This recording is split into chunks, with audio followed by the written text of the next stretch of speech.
फैसल वाडा साहब ने इंकशाफ किया है कि सदर आरफ अलवी साहब चेयरमैन पीटीआई के साथ गड़बड़ करते रहे और उन्होंने इनको धोखा दिया है और अब दोनों के तल्लुकात इंतहाई ख़राब हैं। और इसमें इन्होंने एक वाक़या भी सुनाया। फैसल वाडा साहब ने वो वाक़या क्या सुनाया था, ये हम आपको आज के वीलॉग में बताएंगे। और इमरान खान के खिलाफ नाकाबिले ज़मानत वारंट जारी हो चुके हैं, क्या अब इमरान खान साहब गिरफ्तार होने वाले हैं, ये भी हम आपको आज के वीलॉग में बताएंगे। और चेयरमैन पीटीआई और पीटीआई का फ्यूचर क्या है, ये भी हम आपको आज के वीलॉग में बताएंगे। और असद उमर और शाह महमूद कुरैशी अदालत से भागे क्यों थे, ये भी हम आपको आज के वीलॉग में बताएंगे।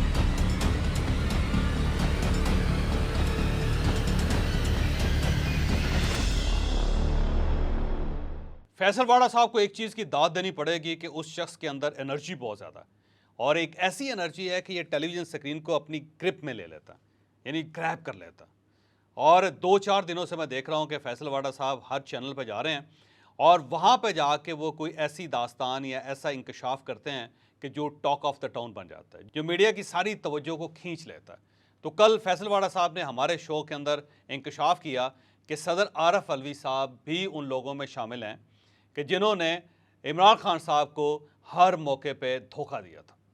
बल्कि इनका ये कहना है कि जब नए आर्मी चीफ की अपॉइंटमेंट हो रही थी, और ये नवंबर 2022 की बात है ज़ाहिर है,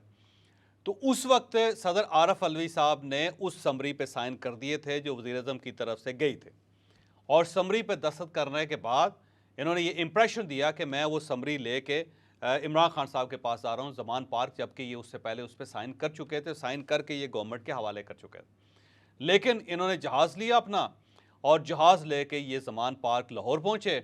और वहाँ पे इमरान खान साहब के साथ इन्होंने गुफ्तगू की। गुफ्तगू करके इन्होंने उनसे कहा कि मेरा ख्याल ये है कि जनरल आसिम मुनीर साहब को आर्मी चीफ बना देना चाहिए, क्योंकि अगर हम इसको रजिस्ट करेंगे तो तब भी मैं 20 दिन तो इसको होल्ड कर सकता हूँ, लेकिन उसके बाद ऑटोमेटिक ये आर्मी चीफ बन जाएंगे, तो हमारे पास कुछ ज़्यादा गुंजाइश नहीं है। तो मेरा ख्याल ये है कि हमें मान जाना चाहिए। और उस पर ज़ाहिर है इमरान खान साहब ने कहा कि ठीक है, आपका मशवरा ठीक है, तो आप समरी पे साइन कर दें। और उससे पहले फिर यहीं पे इमरान खान साहब के सामने बैठे बैठे आरफ अलवी साहब ने अपना मोबाइल फ़ोन निकाला और इन्होंने जनरल आसिम मुनीर को फौरी तौर पे फ़ोन किया और फ़ोन करके उनको मुबारकबाद पेश की कि जनाब, मैंने आपकी समरी पे दस्तखत कर दिए हैं, अब आप आर्मी चीफ़ हैं, आने वाले आर्मी चीफ़ हैं, और मेरे सामने इस वक्त इमरान खान साहब बैठे हुए हैं और आप खान साहब की तरफ से मुबारकबाद कबूल करें और ले इनसे बात करें। और ये सारी जो बातचीत थी ये स्पीकर पे हो रही थे, यानी इमरान खान साहब इसको सुन रहे थे। तो जनरल आसिम मुनीर साहब की तरफ से फौरी तौर पर रद्द अमल आया। उन्होंने कहा, देखें, आप सुप्रीम कमांडर हैं अफवाज पाकिस्तान के, मैं आपकी तरफ से मुबारकबाद कबूल करता हूँ और आपका शुक्रिया अदा करता हूँ, लेकिन मैं किसी पॉलिटिकल एलिमेंट के साथ या किसी पॉलिटिशियन के साथ गुफ्तगू नहीं कर सकता, ना ही मैं करना चाहता हूँ। और साथ ही उन्होंने अपना फ़ोन बंद कर दिया। ये इंकशाफ फैसल वाडा साहब ने किया और मेरा ख्याल है फैसल वाडा साहब कोई हवा में तलवार नहीं चला रहे,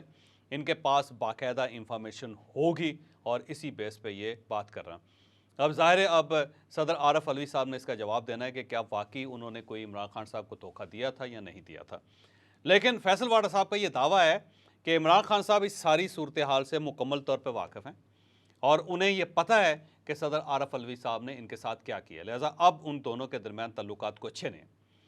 और आरफ अलवी साहब अब ना ज़मान पार्क जाते हैं, ना ही इमरान खान साहब के साथ मुलाकात करते हैं, ना ही इमरान खान साहब उनके पास आके उनसे मुलाकात करते हैं।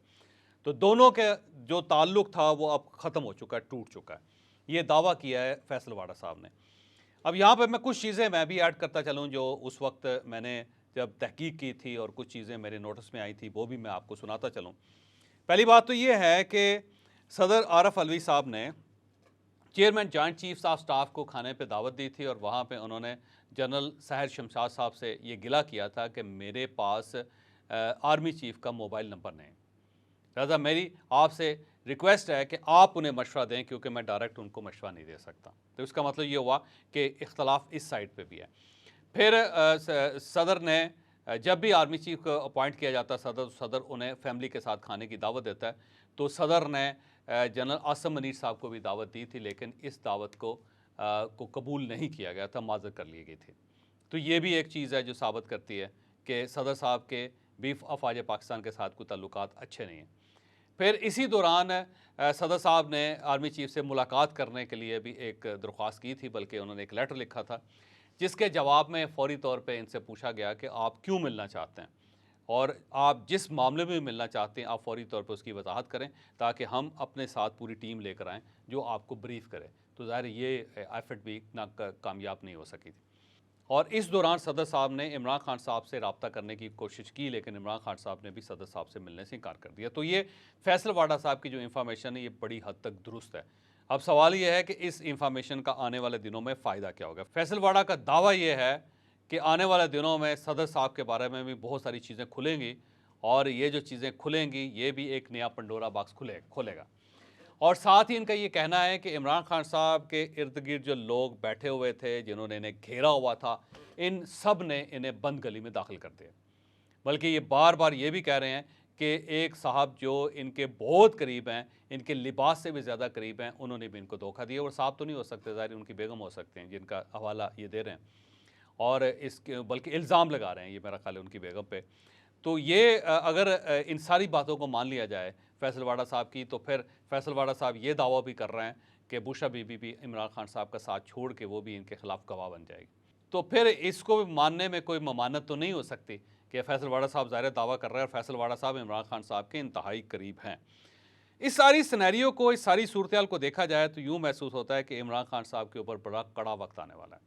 क्योंकि कल इंसदाद दहशतगर्दी की लाहौर की अदालत ने इमरान खान साहब समेत 7 लोगों के नाकाबिल ज़मानत वारंट जारी करते हैं।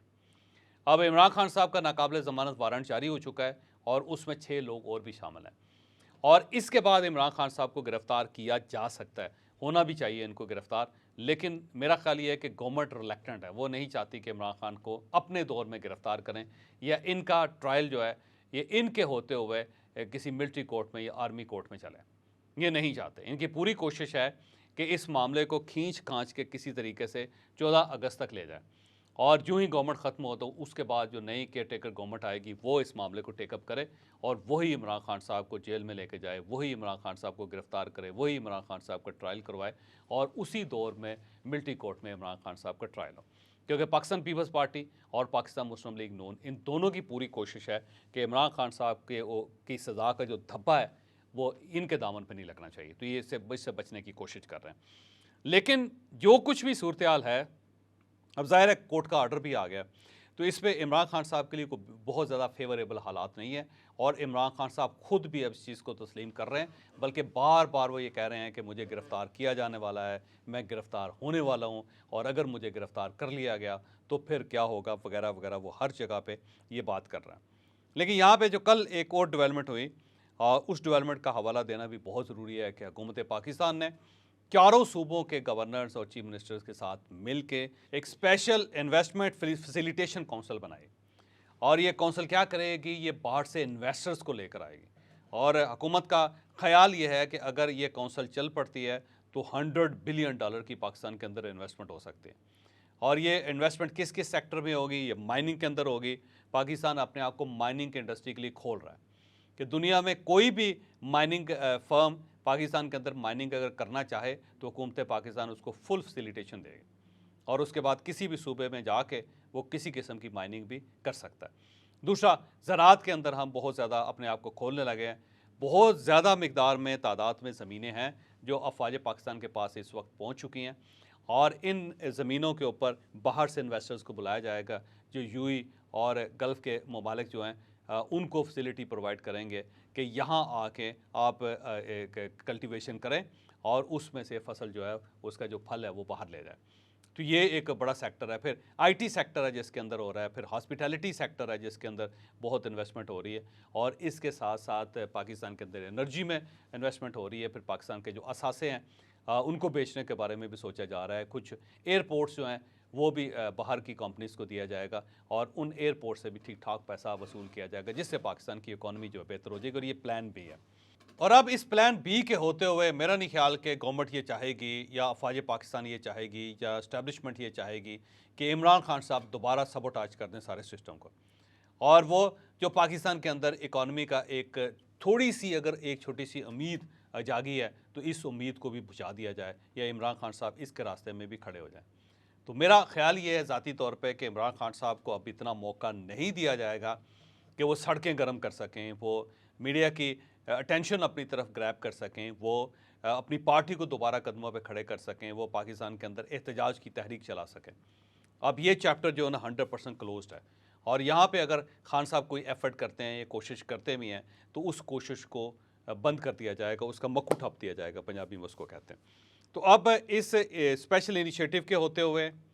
फिर